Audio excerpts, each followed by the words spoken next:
അതെ, ഇപ്പൊ ക്രിസ്മസ് ഒക്കെ അല്ലേ വരാമണോ, എന്നാ പിന്നെ കൊച്ചിക്കാരി പെണ്ണിന്റെ കൊച്ചിക്കാരി സ്റ്റൈലുള്ള ഒരു ബീഫ് എന്തായാലും കണ്ടാലോ അല്ലേ.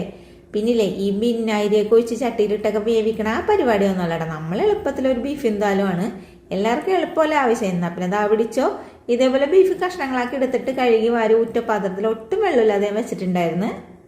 നമ്മളിപ്പോൾ 1.5 കിലോ ബീഫിലാണ് ഇത് ഉണ്ടാക്കാൻ പോണത്. ഒരു 3 സവാള അരിഞ്ഞതും ഇതാ ഇതേപോലെ ഒരു തവി വിനാഗിരിയാണ് എടുത്തേക്കണത്. പിന്നെ ഇതിലൊട്ടും വെള്ളമൊന്നും ചേർക്കാൻ പാടില്ല. ആവശ്യത്തിന് ഉപ്പിട്ട് കുഴച്ചിട്ട് നമ്മൾ ഫുള്ളായിട്ട് വേവിക്കുക. ഒരു അരഭാഗം മാത്രം ബീഫ് വെന്താൽ മതി, അതവിടെ ഇരുന്ന് വേകട്ടെ. ഇനി മിക്സർ ജാറിലേക്ക് 1 ടേബിൾ സ്പൂൺ കടുക്, 1 തുടം വെളുത്തുള്ളി, 2 ഏലക്കായ, 1 ടേബിൾ സ്പൂൺ പെരിഞ്ചീരകം, 2 ചെറിയ പീസ് പട്ട, 2 ഗ്രാമ്പു, 1 ടേബിൾ സ്പൂൺ കുരുമുളക് പൊടി, മുരിങ്ങത്തൊലിയായിട്ട് അദ്ദേഹത്തിന് നല്ലതാ.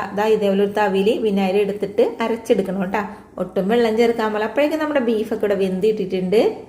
ചട്ടിയിലേക്ക് ഇച്ചിരി വെളിച്ചെണ്ണ ഒഴിച്ച് 1 തുടം വെളുത്തുള്ളി, 1 പീസ് ഇഞ്ചി അരിഞ്ഞിട്ടിട്ട് മൊരിക്കാൻ വെച്ച്. അതിൻ്റെ ഇടയിൽ ഞാൻ എന്ത് ചെയ്തിട്ട് പാത്രത്തിൽ ഇച്ചിരി മഞ്ഞപ്പൊടി, 2 ടേബിൾ സ്പൂൺ മുളക് പൊടി, 3 ടേബിൾ സ്പൂൺ കാശ്മീരി മുളക് പൊടി, 1 ടേബിൾ സ്പൂൺ മീറ്റ് മസാല ഇട്ടിട്ട് ഇതേപോലെ 2 തവി വിനാഗിരി ഒഴിച്ചിട്ടൊന്ന് കുഴച്ചെടുത്ത്. ഒട്ടും വെള്ളം നമ്മളിതിൽ ചേർക്കാൻ പാടില്ല. അപ്പോഴേക്കും നമ്മൾ ആദ്യം അരച്ച് വെച്ച മിക്സും ഈ ഒരു മിക്സും കൂടി ഇട്ടിട്ട് മൊരിപ്പിച്ച്. അപ്പം നോക്കുമ്പോഴേ എണ്ണയുടെ കുറവ്. ഞാൻ നോക്കുമ്പോൾ ബീഫിൻ്റെ ഒരു നെയ് കഷ്ണം ഉണ്ടാകും, അതങ്ങ് ഇട്ട്.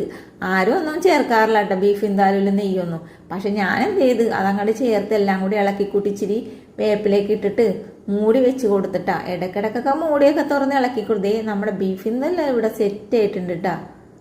സാധാരണ എല്ലാം മസാല തയ്യാറാക്കി വിനാഗിരിയിലും കറിച്ചട്ടിലിട്ടാണ് വേവിക്കണേ. എളുപ്പത്തിലുള്ള വിന്താലും ഉണ്ടാക്കണത്. ഇഷ്ടപ്പെട്ടാൽ സപ്പോർട്ട് ചെയ്യാൻ മറക്കരുത്.